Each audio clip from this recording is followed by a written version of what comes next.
For today's video guys, ay na-receive ko na po yung kinita ko sa app na to. So wala po akong ginawa kundi install the app, then hayaan nyo lang po siya.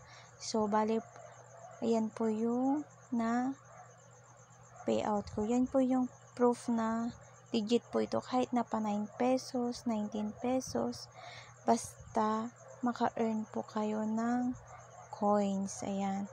Hindi po yan magkakaroon ng pera kung hindi po kayo magtiyagang magkapag-earn ng coins.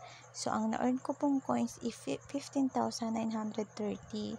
So, ipi-payout ko na po siya. Yung 49 pesos is equivalent po sa coins is 9,701. So, ipi-payout ko na po siya. Basta login lang po kayo sa PayPal nyo. Then, ilagay nyo lang po yung password nyo. Then, ayan. Magpa-pop up na po siya doon sa apps. Basta kung saan na po siyang papasok once na nailagay nyo na po yung email. Ayan, bali, ang ipi-payout ko po is 49. Tapos,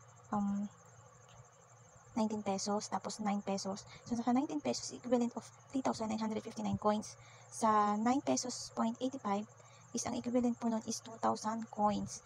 Ayan. So, naipon ko po yan nung nasa Bataan pa ako kasi may wifi. Kaya sa mga may wifi dyan, kung gusto nyo pong makapag-earn ng ganito, free apps, ayan. Kasi mahirap pagka-data, kasi nakaka-consume na naman kasi ng load. Ayan. Eh, kung gusto nyo din naman maglaro po ng ganito, pwede naman po. Kaya, kung gusto nyo pong try, pwede nyo po siyang install. Install nyo lang po yung apps. Kung gusto nyo pong malaman, nasa description box. Salamat!